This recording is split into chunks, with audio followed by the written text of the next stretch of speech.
In one of my videos, I showed taking the suckers off of the indeterminate tomato plants, and here I have taken the suckers, some of them that were a little bit bigger, and I potted them. Well, first I put them into a glass of water to get the roots started, and then I potted them in this dirt just to give them a little bit of a boost before I put them in the garden. So I figured, why not put these bonus tomato plants, because they grow so much faster from a cutting or from a sucker than they do from seed. So why not put them out into the garden? So I had these sticks. Now the sticks I feel aren't going to be tall enough for the tomatoes as they grow, but that's a problem I'm going to deal with when it comes. I'm just not sure what I'm going to do about it.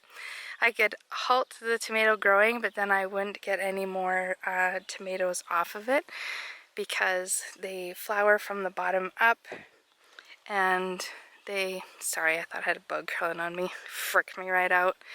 So the flowers bloom from the bottom up, and they just keep blooming. That's why they're called indeterminate tomatoes. So I'm gonna put them into the ground now that I have the sticks in, and here we grow.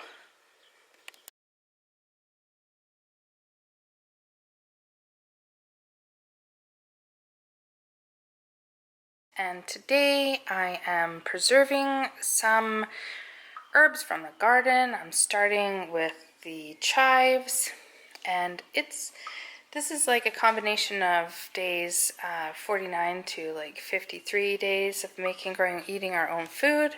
So I just have them in the sink. I'm going to give them a quick rinse, and before they go into dehydrator, I'm going to take off any brown bits like this because I want to preserve only the nicest of the vegetables and the herbs. So that's what I'm up to today. Of course, I just they're really tall. I left them pretty long. I'll just leave them whole and then snip them to the size I want after they're dehydrated. So today I'm going to do chives and some thyme and a little bit of oregano.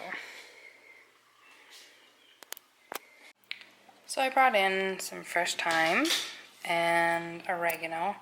These are probably my two favorite herbs that I use a lot of in the wintertime.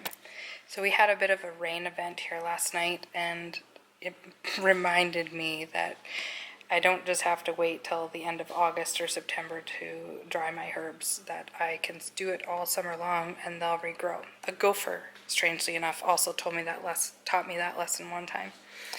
So I just looked through the oregano and took off some of the leaves that were not quite right. So that's because we also don't want to eat them. So I'm going to put them in the dehydrator, and I suspect the oregano will take a little bit longer to dry. I didn't want to take the leaves off of this thick stalk, but you see that thick stalk.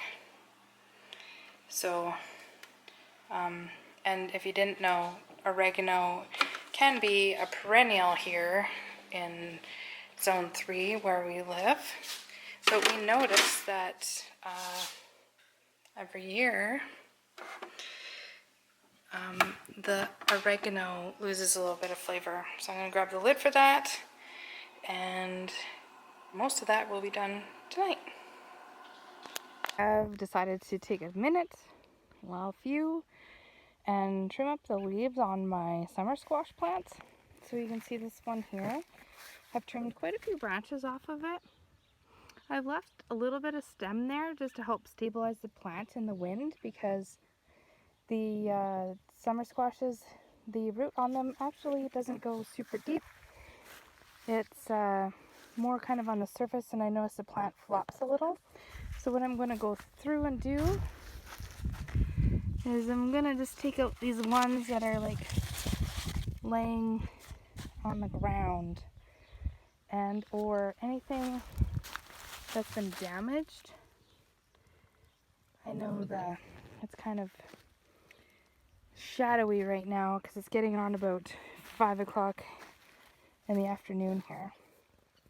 And anything that's crisscrossing super far from one plant to the other, I'm also going to take it out.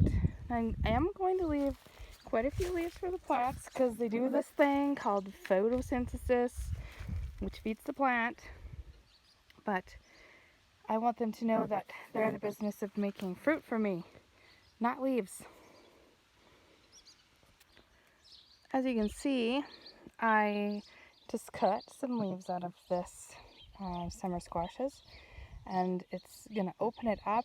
The pollinators are going to be able to see what's going on in there so they can get in there at those big, beautiful blooms.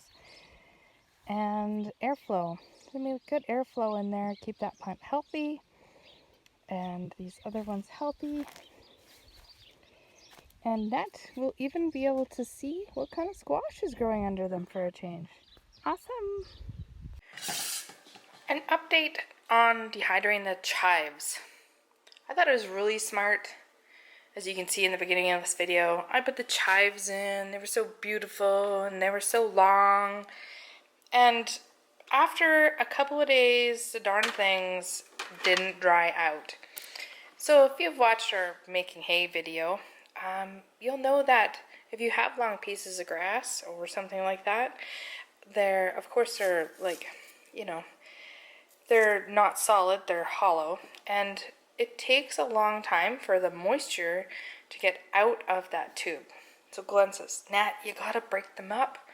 And so I was being a little stubborn, and I cut them to, like, you know, a smaller size, and they still weren't drying and still weren't drying. And so he said, well, you have to make them smaller. You got to make them like an inch. And I said, well, then they're going to make a big mess. They're going to fall through the dehydrator. So this is what happened. It feels like it took 15 days for these chives to dry. And I have other stuff I want to do. I'm going to dehydrate some kale and some more herbs. So let's get on with this and get these chives out of the dehydrator. And yes, I'm eating a little crow right now because that didn't work out exactly the way I planned. Oh well. Okay, so here we are. Those just look so strange. But then I was looking at this jar of them we did from another year, and they look pretty similar to what I did. So I don't feel so bad about it. Okay, on to the next thing.